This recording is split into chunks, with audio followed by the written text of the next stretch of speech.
Dozens of Chinese warplanes fly near Taiwan after US-Japan show off naval might.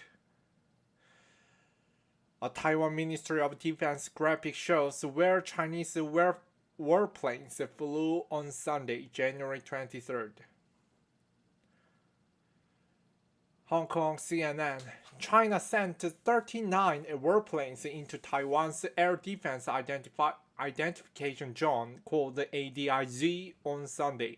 Taiwan's defense ministry said the largest such incursion this year. The flight by the People's Liberation Army aircraft came a day after the United States and the Japanese navies put on a massive show of force in the Philippine Sea, putting together a flotilla that included 2 U.S. Navy aircraft carriers, 2 U.S. amphibious assault ships, and a Japanese helicopter destroyer, essentially a small aircraft carrier.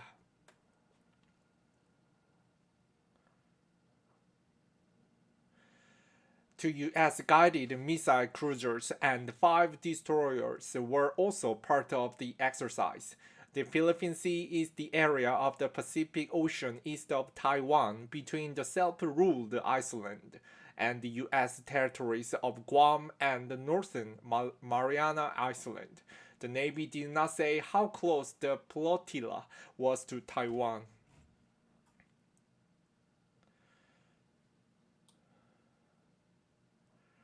Aircraft fly over a U.S.-Japan naval flotilla that included 2 U.S. aircraft carriers in the Philippine Sea on Saturday.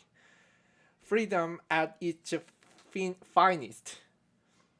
Nothing reaffirms our commitment to a free and open Indo-Pacific like 2 carrier strike groups. 2 amphibious ready groups sailing alongside our close friends from the Japan Maritime Self-Defense Force. Vice Adam Kerr Thomas, commander of the U.S. 7th Fleet based in Japan, said in a tweet. A U.S. Navy statement said the mass of warships were conducting training to preserve and protect a free and open Indo-Pacific region. Taiwan's present threat from China is growing every day. October 2021. Chinese warplane incursions. Taiwan and mainland China have been governed separately since the defeated nationalists retreated to the island at the end of the Chinese Civil War more than 70 years ago. But China's ruling Chinese Communist Party, called the CCP, views the self-ruled island as part of its territory, despite having never controlled it. Beijing has not ruled out military force to take Taiwan and has kept pressure on the democratic island over the past few years with frequent warplane flights into Taiwan's ADIZ. The U.S. Federal Aviation Administration defines an IDIZ as a designated area of airspace over land or water within which a country requires the immediate and positive identification, location, and air traffic control of aircraft in the interest of the country's national security. Sunday's incursions were made by 24 J-16 flight jet, 10 J-10 flight jet, 2 Y-9 transport aircraft, 2 Y-8 anti-submarine warning aircraft, and 1 nuclear-capable H-6 bomber, the Taiwanese Defense Ministry said in a statement on Sunday. In response, the Taiwanese military issued radio warnings and deployed air defense missile systems to monitor the activities, it added. The incursion on Sunday marked the highest daily number of Chinese warplanes entering Taiwan's ADIZ this year. The highest number of incursions ever recorded was on October 4th last year, when 56 military planes flew into the area on the same day.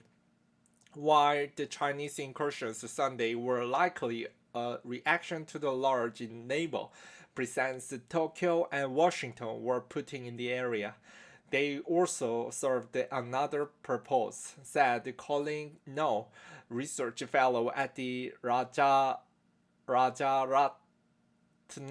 School of International Studies in Singapore.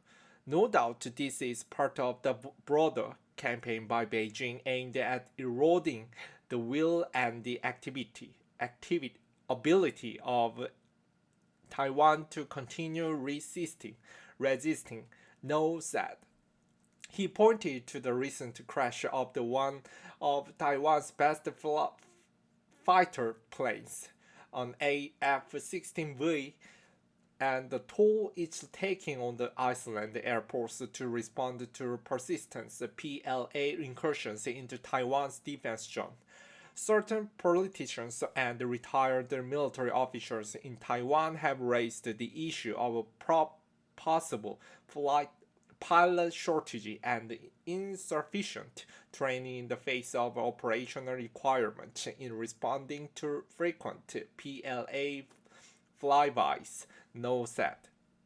The crash the crash and those statements would potentially sow concerns among the public regarding the Iceland's ability to stand its ground against the mainland repeated and avoided increasing military provocations, especially as Beijing has vowed to continue the incursions, he said. The latest major flyby, while obviously targeted at the allied show of force in the Philippine Sea, will definitely have some intended reinforcement effect on the ongoing debate in Taiwan, No said. Iceland dispute. Carl Schuster, a former director of operations at the U.S. Pacific Command and Joint Intelligence Center, said China is trying to keep Taiwan off balance and tired, like the tennis player pushes his opponent to chase the ball across the court, sending larger formations of aircraft towards the island from more distant bases on the mainland. He also said the US-Japan naval exercises sent a message to China not only about Taiwan, but about Beijing's actions in the South China Sea and near the Japan-controlled Senkaku Island, which China calls the Diaos, and claims, like Taiwan, are part of its sovereign territory. The islands are closer to Taiwan than Tokyo, and Chinese ships have been an almost constant presence near them for months, Japan's defense minister told CNN last fall.